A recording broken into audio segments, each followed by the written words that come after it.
nangyari po kay former President Duterte doon sa ICC. At itong si Senator Marcoleta at itong si Senator Bato raises concern about this. Sila po ay medyo dismayado sa nangyayari dahil itong ICC ay mayroong double standard sa pagpasok ng welfare check para kay FPRRD. Kasi po, violate po ng ICC ito.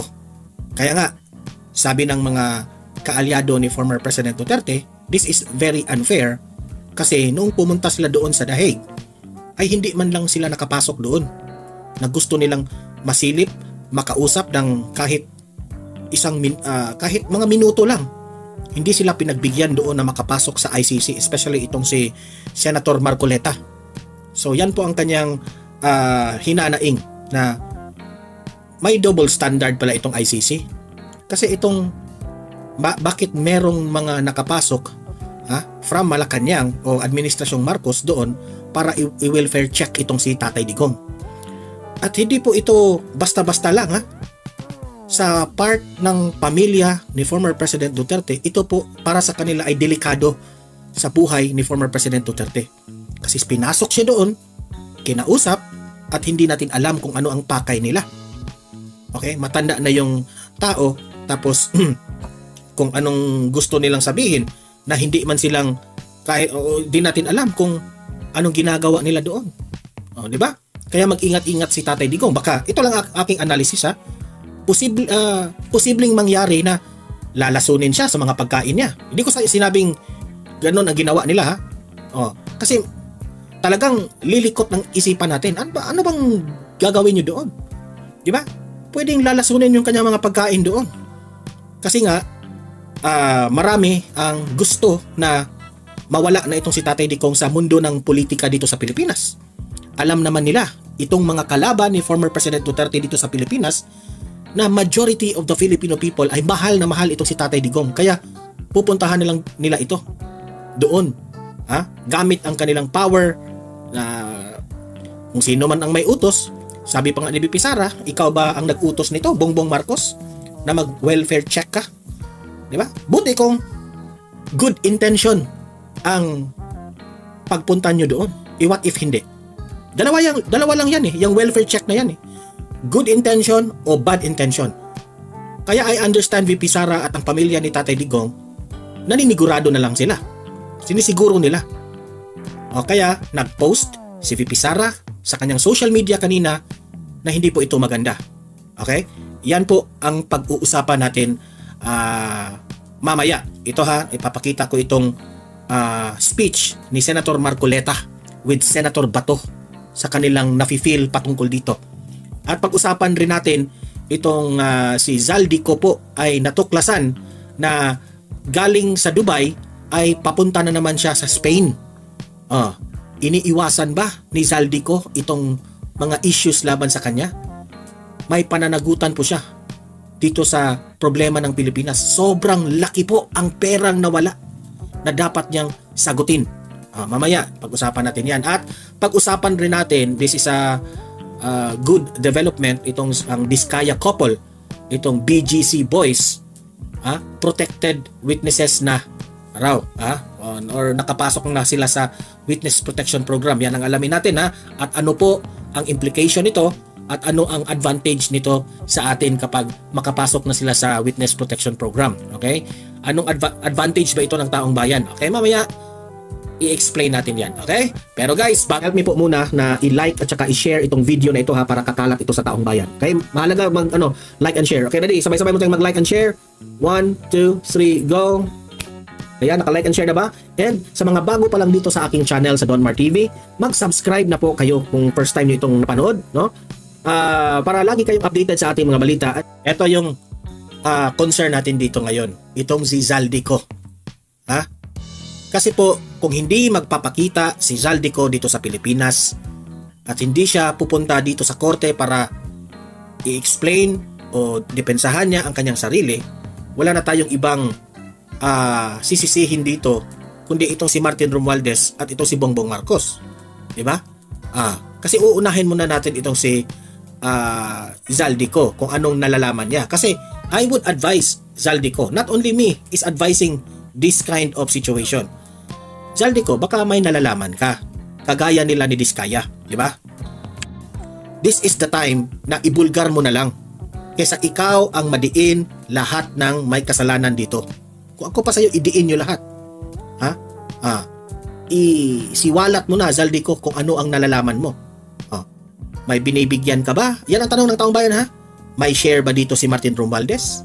May share ba dito ang ating Pangulo? Isisiwalat mo na so that hindi lang ikaw ang madidiin. Okay? Heto po yung balita. Where in the world is Zaldico? Matapos magpaalam para magpagamot umano sa Amerika, sa Spain daw ang bagong destinasyon ng kongresista. Handa raw si Ko na sagutin ang pagkakasangkot sa kanya sa flood control scandal. Ang tanong, uuwi naman kaya siya? Yan ang agenda report ni Mavic Trinidad ng Abante. Baka naman sinabi mo lang yan, pero bakit hindi ka pa pumunta dito sa Pilipinas? 'Di ba? Pinaasa mo lang ang mga mambabatas dito o pinaasa mo lang ang authorities dito na ikaw ay sasagot, pero yun pala ay ikaw ay nasa ibang bansa. 'Di ba? 4 na araw na lang mula ngayon ang natitirang palugit para bumalik ng bansa si Ako. Kasi kung maalala natin, he is given 10 days para magpakita. Okay? Kasi kung hindi siya magpapakita, mukha yatang magaya siya ni Teves. Kasi unfair nga kung tutuusin si Teves.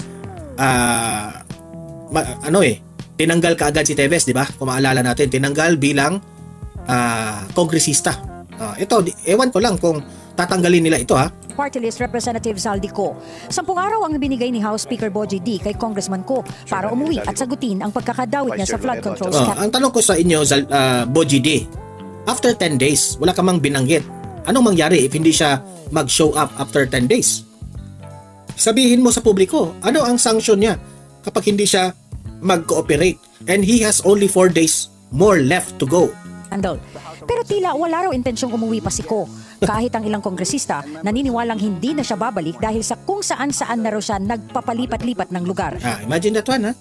Nagdududa na mismo ang kanyang mga kasamahan na hindi na siya babalik. Ang tanong dito, sino ang i-blame natin dito? Sino ang mananagot dito kapag hindi na ito babalik? Sa eksklusibong panayam ng Abante Radio, sinabi ni House Deputy Speaker Janet Garin na kahit si dating House Speaker Martin Romualdez, hindi raw nakumbinsing mapauwi si Ko. Kaya ikaw rin, Martin Romualdez, nasaan ka na ngayon? Diba? I hope na nandyan ka lang sa House of Representatives. Yun lang ang aming inaasahan sa iyo. Dahil dito, nagpasya raw si Romualdez na mag-resign bilang House Speaker. Kaya ilang beses na rin nagpaparinig si former Speaker. He was saying that maybe if he resigns, kasi nga hindi niya mapapauwi si Zaldi Dahil hindi niya mapapauwi, he was saying... So meaning to say, sa sinabi ni Janet Garin, basing sa kanyang information, sa kanya po galing, na ito si Martin Romualdez ay nagko-communicate kay Zaldico. Sabi ni Martin Romualdez, Zaldico, uwi ka na. Kasi hinahanap na tayo ng taong bayan. Pananagutin na natin itong mga akusasyon laban sa kanila. Pero, ang sabi ni Garin, siya mismo ang nagsabi niyan, hindi raw mapapauwi ni Martin Romualdez. Bakit kaya? Guilty ba? Yan ang tanong Like maybe I just need to take command responsibility kasi it happened in the 19th Congress. Kung hindi kinaya ng kapangyarihan ni Romualdez na pauwiin si Ko, ang tanong, ano o sino ang makapagpapabalik sa kanya? Hindi nga nakapauwi si Martin Romualdez, di ba?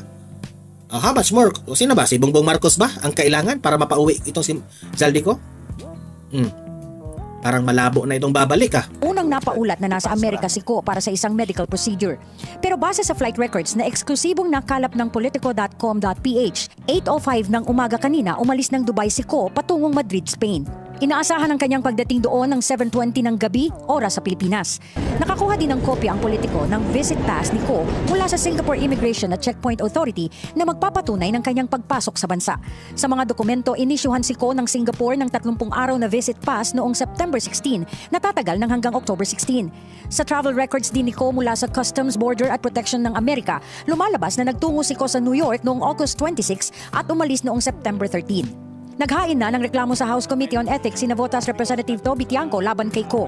Nireklamo siya ng betrayal of public trust dahil sa issue ng umano'y pagsisingit niya ng pondo sa budget at ang umano'y paglabag ni Ko sa ilang House rules bilang dating chairman ng House Committee on Appropriations. Ano yan? Dami mong sabit dito Sa mensaheng inilabas ni Ko, sinabi niyang walang katotohanan ang lahat ng mga aligasyon laban sa kanya. Walang katotohanan. Bakit hindi ka bumalik dito? Ganun lang ang kasimpol ang argumento na yan, Zaldi ko. Wala kang ang kasalanan. Ang tanong, bakit wala ka dito ngayon sa Pilipinas? Yan lang ang i-rebuttal ko sa argumentong yan. Ang dali-daling sabihin na wala, the allegations made against me during today's Senate hearing are false, baseless. I reserve my right to respond to all allegations that proper time before the proper forum. Kailan? Saan? Magpalabas ka ng statement, di ba? Hindi yung puro ganyan ng mo. Sheminate ka kay VP Sara. Ngayon na ikaw bilyones, Hindi nga siguro bilyones, baka trilyon nga siguro Ang lugi ng pera ng taong bayan Saan ka na ngayon? Si VP Sara nagpapakita man sa Pilipinas, ikaw. Kahit anino mo wala Di ba? Sasagutin daw niya ang lahat ng mga paratang sa tamang panahon at sa tamang lugar. Kailan yung tamang panahon? Kapag naubos na yung pera? Kailan yung tamang lugar? Kung hindi na presidente si Bongbong Marcos? Di ba? Para sa agenda, Mavic Trinidad. Alam nyo, kung walang Zaldi ko ang mahanap ng taong bayan, Bongbong Marcos siguro naman ay mahiya-hiya ka, ikaw na lang ang mag-resign. Kaalyado nyo to. Kaibigan ito ng pinsan mong si Martin Romualdez. Nasa inyo lang yan. Yung circle of friends nyo. Ang mabiblame dito, itong si Marcos, hinayaan ang korupsyon. Si Martin Romualdez, kaibigan ng sinasabing si Zaldico. Si Zaldico naman ay mananagot sa limpak-limpak na insertions. Ewan ko na lang. Okay? Kayo nang humusga, taong bayan. Mag-comment kayo. Tapos, eto, Diskaya couple at itong sina Bryce at itong sina Alcantara ay mukha yatang nakapasok na sa Witness Protection Program, which is maganda po ito. Okay, dapat po talagang proteksyonan itong mga taong ito kasi I know there will come a time na kapag contemplate na sila sa kanilang sarili, I would advise na Diskaya at itong mga BGC boys, sabihin nyo na ang katotohanan kaysa kayo pa ang madiin dito. Mas mabuti na yung big fish yung mga nakukulong kasi kayo naman alam ko naman na sometimes ay kayo po ay mga engineers, di ba? Hindi syempre naghahawak lang kayo ng pera dahil itong mga contractors na ito, kayo especially ito si Diskaya, ay nagbibigay lang kayo ng percentage 25 to 30% dito sa mga buwayang politicians para magkaroon kayo ng maraming projects. Pero ang totoo ditong ugat sa problema ay mga politicians. Ito po i-analan ikaw Rimulya kapag mabanggit, hindi natin alam kapag mabanggit ang pangalang Martin Romualdez, Zaldico at who knows, pati itong si Bongbong Marcos mabanggit dito nila. Huwag ka naman bias, Rimulya. Yun lang ang masasabi namin. Sana hindi ka bias. Kasi hindi po malayo na pati ang presidente natin babanggitin. Kasi po, sinabi na yan ni Chavit Singson na itong mga Diskaya na contractors ay contractors po ito sa balwarte ng mga Marcos Delicadors. Ang Witness Protection Program ay para lamang yan na secure ang buhay nitong mga, kaya nga may WPP kasi para maiiwasan natin na magurgor itong mga witness na ito. Kasi kapag magurgor itong mga resource person o mga witness na ito like Nina Diskaya at itong si yung mga BGC boys, wala, ubos at ang ating ebidensya. Sila po ang nakaalam sa umiikot na problema ng flood control, kung sino yung mga nakatanggap. Okay? So kaya protektahan. Ito sila naman, itong mga BGC boys at itong mga Diskaya, wala na silang pakialam kung limpak-limpak na kaso ang kakaharapin nila kahit mag-guilty pa sila. Wala na yung pakialam sila. Ang pakialam nila ngayon ang kanilang mga pamilya at ang kanilang buhay. That's why they are applying for WPP, Witness Protection Program. Okay? O wag nyo nang sabihin, Rebullion, na it doesn't mean na WPP ka, hindi ka kakasuhan. Alam na nila yan, nakakasuhan sila. They are just protecting their lives and their families. Talaga. I hope naman na itong mga Diskaya ay sasabihin nyo na ang mga big fish na ito, pati kayo mga BGC, para naman hindi kayo madiin.